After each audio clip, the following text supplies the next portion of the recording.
kita analisa. Mengenai unsur kita rekom, ya. Kalau nggak ada kepentingan sudah keluar, ini rumah saya, oke? Terima kasih. Siap. Ini bukan rumah Anda, bos, ini bos. Ini kantor saya. Ini kantor Anda. Ini kantor saya. Silakan keluar. Ya, Anda arogan itu, abuse of power, mentang-mentang punya kekuasaan Anda itu.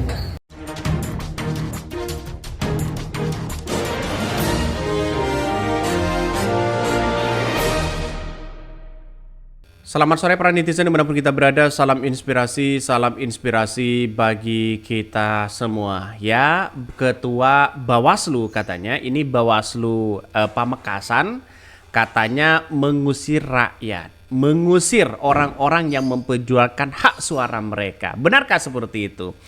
Dalam beberapa video yang ditayangkan, yang dikirim dari teman-teman, mereka mengatakan ada pengusiran katanya begitu kan. Ini rumah saya, silakan Anda keluar kalau tidak ada kepentingan, ya.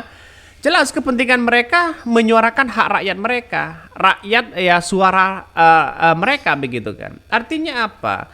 Kalau mereka masih digaji oleh rakyat, jangan mengatakan ini rumah saya, itu kantor ya, kantor Bawaslu. Jangan mengatakan ini rumah saya dan sebagainya.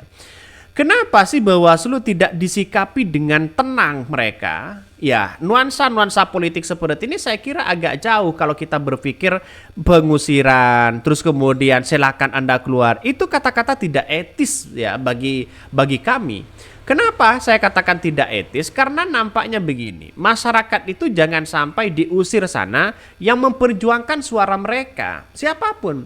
Kalau Bawaslunya secara rasionalitas berpikir secara jernih, temui mereka, jangan diusir, biarlah ya buat proses laporan kayak ya seperti sesuai dengan prosedur di Bawaslu. Buatlah laporan, buatlah teknisnya bagaimana, buatlah apa yang kemudian terjadi di lapangan, buat laporan di situ, kan setidaknya seperti itu. Karena Bawaslu ini adalah penegak Bawaslu, penegak pemilu di situ, maka kalau ada kecurangan, dugaan ini, dugaan itu, laporkan kepada Bawaslu di situ, bawa bukti mereka begitu. Kalau memang tidak cukup bukti, maka harus diperbaiki dulu apa yang seharusnya terjadi begitu kan. Maka disinilah tidak seharusnya mereka sampai ya mengusir seperti itu begitu kan. Ini tidak baik bagi demokrasi kita begitu. Sampai-sampai ya Bawaslunya mereka berdiri begitu kan ya. Kalau saya amati ya Bawaslunya jangan sampai ya berdiri di atas ya kaki rakyat di situ begitu yang memperjuangkan suara-suara mereka. Katanya ini dari ketua parpol. Saya bukan soal ketua parpolnya siapa, tapi yang jelas bagaimana etika-etika itu sebagai seorang penguasa, sebagai seorang pemimpin. Ya, orang ini mungkin Bawaslu tidak semuanya berada di Bawaslu, tidak selamanya berada di Bawaslu. Mereka akan juga jatuh begitu kan. Maka nuansa-nuansa politik seperti ini saya katakan sejak awal bahwa harus punya etika ini. Masih makan gaji dari pajak rakyat saja arogannya banget ya. Video detik-detik Ketua Bawaslu Pamekasan usir warga yang tengah melapor dugaan kecurangan. Bayangkan. Ya, karena ada pelaporan ini, pelaporan itu, dia mengatakan ya kalau tidak ada kepentingan silahkan keluar. Ya, ini kan seolah-olah mengusir. Kepentingan mereka menyuarakan hak rakyat di situ begitu kan. Ini sangat disayangkan dengan nuansa-nuansa politik seperti ini begitu. Maka ya mereka datang baik-baik di situ begitu kan ya untuk menjaga marwah demokrasi kita begitu. Ini kesalahpahaman apakah mungkin terlalu emosi, apakah terlalu banyak laporan seperti wajar. Ini adalah penegak dari pemilu begitu. Maka saya katakan sejak awal, siapapun Bawaslunya tanggapi dengan etika yang baik di situ, dengan attitude yang baik. Ya, kalau sampai berdiri seperti ini saya kira etika harus dikedepankan. Dalam artian bahwa ini kan digaji oleh rakyat. Semuanya digaji oleh rakyat ya. Kalau sampai ada pengusiran seperti itu kan kacau begitu. Maka detik-detik video inilah yang kemudian menjadi trending begitu di Madura begitu kan ya. Ini kasihan banget di situ. Mari kita baca. Kasus bagi uang Gus Miftah yang dianggap bukan kampanye dan tidak cukup bukti, ya sudahlah Tretan, mau ngadu ke siapa lagi? Di pemilu-pemilu yang lalu ya begitu. Namanya saja ada pengawas, tapi nggak benar juga pengawas hanya formalitas untuk mengeluarkan anggaran negara. Nah, kalau begitu ya hapus saja Bawaslu, ganti yang lain begitu kan ya. Menurut saya pribadi ya satukan saja dengan Kapolri, bentuk tim khusus di situ. Bisa saja seperti itu begitu. Gimana ketuanya gitu anak buahnya. Makanya nggak ada yang percaya pemilu di 2024 itu judil. Cocoknya kalau hak angket bisa buktikan kecurangan TSM ya. Hukum tegas semua anggota KPU dan Bawaslu yang menyimpan ya, bila perlu hukum. Karena yang merusak demokrasi itu ya orang-orang seperti itu begitu kan ya. Tidak mau diadu, tidak mau melayani dan sebagainya. Itulah orang-orang yang merusak demokrasi. Saya tidak mengatakan bahwa mereka adalah tidak melayani dan sebagainya. Siapapun yang lain begitu kan, baik dari pemerintahan, layani rakyat di situ begitu. Apa kebutuhan mereka ya? Apa kebutuhan mereka? Apa yang dilaporkan mereka? Kalau tidak cukup bukti ya kita harus dilengkapi dengan adanya bukti-bukti itu. Kan gampang begitu kan.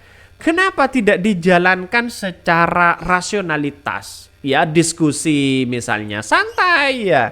Ini gimana untuk menjadi pemimpin di situ begitu kan? Ada masalah besar, tiba-tiba nggak mau. Ya ini gimana? Apakah mau hanya menerima gaji buta ya dari rakyat?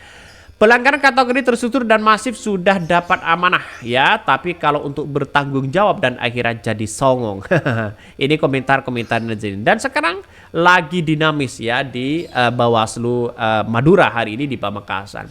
Tapi nampaknya orang-orang itu sudah membuat laporan katanya begitu kan ya. Dan mungkin laporannya itu ditolak ya karena tidak sesuai dengan fakta dan teknis, maka yang terjadi mereka apa ya saling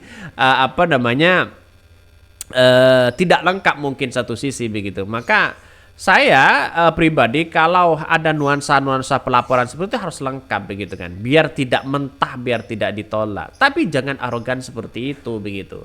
Ya kalau seperti ini kan ada pengusiran-pengusiran seperti itu kan, saya kira gimana begitu kan kesannya di situ begitu. Padahal sama-sama orang-orang Madura. Jadi sesama orang Madura ya layanilah dengan baik, santai mereka mencari titik temu begitu kan apa yang terjadi selama ini. Ya demi persaudaraan, demi demokrasi yang baik di situ. Kalau hanya tegas sana sini, tegas sini, menolak sana sini, saya kira agak jauh begitu kan. Maka nuansa politik sekarang ini banyak dugaan-dugaan seperti itu. Nanti bisa saja jadi chaos begitu kan. Kalau masyarakat dibiarkan seperti ini terus begitu. Ada yang mengatakan ya iyalah segitu amat caleg yang gagal pengen didengarkan. Namanya ada penyelewengan suara. Ya lapor, bukan menggerebek. Kalau sudah lapor ke Bawaslu, lapor juga ke Polri dengan bukti-bukti juga begitu kan. Maka setidaknya kan harus melewati Bawaslu begitu kan. Ya, karena yang bisa menangani di situ adalah Bawaslu. Kapolri hanya dampingi saja mereka begitu. Bahkan satu sih ada yang mengatakan ditaur masa ya mungkin itu cita-citanya jadi pengawas. Kalau memang baik-baik nggak diterima ya sudah aja jadi semua warga katanya. Ini komentar-komentar netizen. Ada pro dan ada kontra. Wajar dalam dunia demokrasi begitu. Tapi menurut saya pribadi dalam dunia politik kita, apalagi orang-orang sudah berdiri seperti ini, saya kira nggak etikanya masih kurang begitu kan. Seharusnya duduk mereka baik-baik. Kalau memang ditolak, tolak saja. Masih kurang apanya dan sebagainya begitu kan ya. Jadi sampai nunjuk-nunjuk ke bawah gini kan, itu kan setidaknya bagi kami adalah hal yang fatal. Apalagi ini Madura loh begitu kan. Madura itu keras banget bos. Oke mungkin itu yang kami sampaikan ya, tonton terus channel Hodari Podcast Rakyat ini karena ada berita-berita menarik dan viral setiap harinya. Salam para netizen, salam inspirasi bagi kita semua. Jangan lupa di subscribe di YouTube Hodari Podcast Rakyat ini.